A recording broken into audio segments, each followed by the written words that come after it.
As I lay paralyzed on the operating table, I watched the surgeon prepare to make the first incision.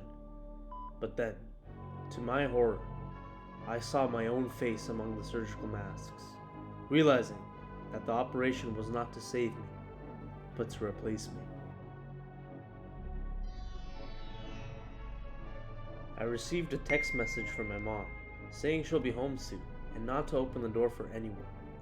Moments later, I heard her voice downstairs, but as I went to greet her, I saw her car pull into the driveway, and the voice downstairs whispered, "You should have listened."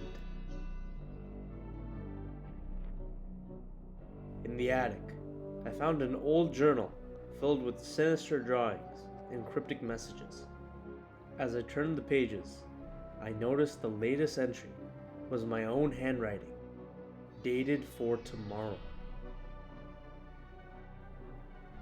As I woke up in the dead of the night, I heard a faint whisper from the closet.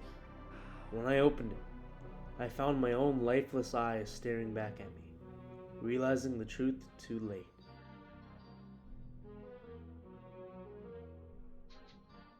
The unsettling feeling of being watched persisted as I sat alone in my room, so I decided to take a selfie to capture the eerie atmosphere. I knew I had taken the picture alone, but when I looked at the photo, there was an unfamiliar face behind me.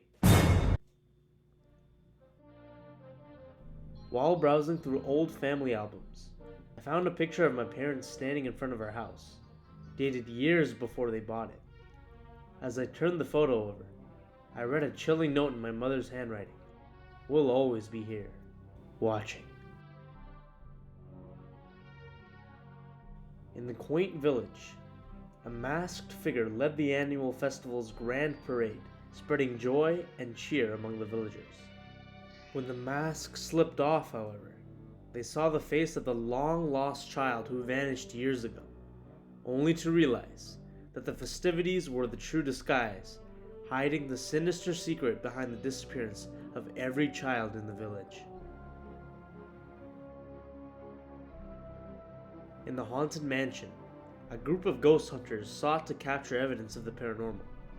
As they reviewed the footage, they saw themselves wandering the halls, realizing they were the ghosts all along, forever trapped in the mansion's sinister embrace.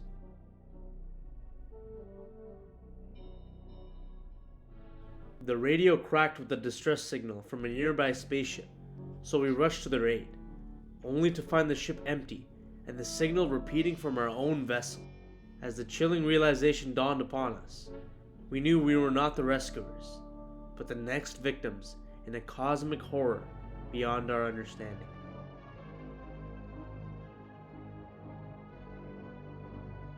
As the eerie music played, the puppeteer skillfully controlled the marionettes on stage.